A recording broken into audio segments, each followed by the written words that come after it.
ఓం శ్రీ గణేశాయ నమః. శ్రీ గురుభ్యో నమః. శ్రీమాత్రే నమః. ద్వాదశ జ్యోతిర్లింగ స్తోత్రం. ఉజ్జయిని మహాకాలుడు.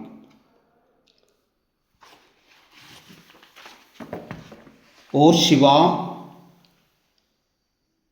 నా ఒక్క నమస్కారముతో నా ఇంద్రియాలన్నీ విస్తరించి ఈ ప్రపంచాన్ని నీ పాద సన్నిధిలో స్పృశించని. కురియని నీటి భారముతో వాలిన ఆషాఢ వర్ష మేఘము వలె ఒక్క నమస్కారముతో నీ ద్వారము వద్ద నా మనస్సు కిందికి వంగిపోని. వివిధ రాగాల్ని ఏకం చేసుకొని నా పాటలన్నీ ఒక్క నమస్కారముతో నీ రవార్ణములోకి ఏకవాహినిగా ప్రవహించని.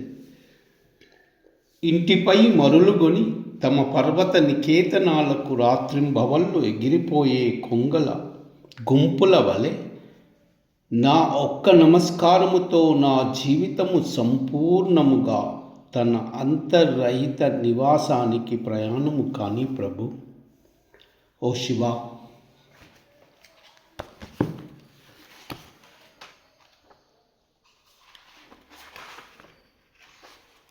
ఉజ్జయిని మహాకాళేశ్వర జ్యోతిర్లింగం. పూర్వము అవంతి అంటే ఉజ్జయిని నగరమున వేదప్రియుడను బ్రాహ్మణ పుంగవుడు తన సంతానమైన దేవప్రియుడు, ప్రియమేధుడు, సుకృతుడు, ధర్మవాహి అను నలుగురు పుత్రులతో నిత్య నైమిత్తిక వైదిక కర్మలను అనుష్ఠించుచు పార్థివ లింగార్చనము చేయుచుండెను. వారి యొక్క పుణ్య ప్రభావం వలన ప్రజలు అందరూ సుఖ సంతోషాలతో అలరారుచుండిరి. తండ్రి అయిన వేదప్రియుని శ్రీ శివ సాన్నిధ్యం అనంతరము పుత్రుల యొక్క భక్తి తత్పర చెక్కు చెదరకుండా నిర్విఘ్నంగా సాగుచుండెను. ప్రజలు సత్ప్రవర్తనతో ఉండిరి. అదే రోజులలో రత్నమాల పర్వతం మీద దూషణుడు అను రాక్షస రాజు ధర్మద్వేషి అయి అకృత్యములెన్నో చేయుచుండెను. ఒక్క ఉజ్జయిని నగరము తప్ప అన్ని లోకాలలో దూషుని ప్రవర్తనముతో యజ్ఞయాగాదులు స్తంభించిపోయెను. వైదిక కర్మలు ఎప్పుడైతే లోపించినవో సృష్టి సమతౌల్యము దెబ్బతినను. చివరకు దూషణుడు తన రాక్షస గణముతో ఉజ్జయిని నగరములోకి ప్రవేశించి బ్రాహ్మణ మరియు ఇతర భక్తుల యొక్క కార్యక్రమాలను స్తంభింపచేసి వారిని బాధింపజొచ్చెను.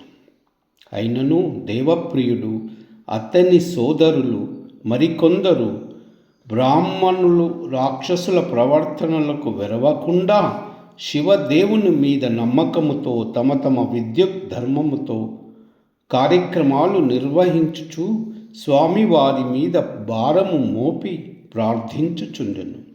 ఆ పార్థివ లింగ ఆరాధనయే వారికి రక్ష అన్న నమ్మకముతో వారు ఉండిరి.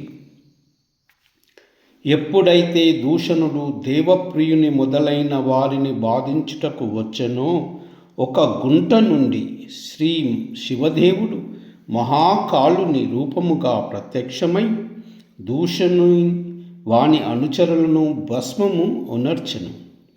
మహాకాలుడు ఆ బ్రాహ్మణ భక్తులను వరము కోరుకొమ్మనెను.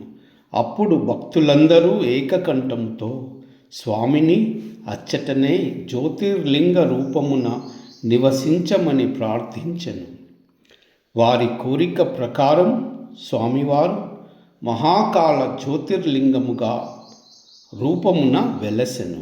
అప్పటి నుండి ఉజ్జయిని అంటే అవంతి నగరమున శివమయమై భక్తులు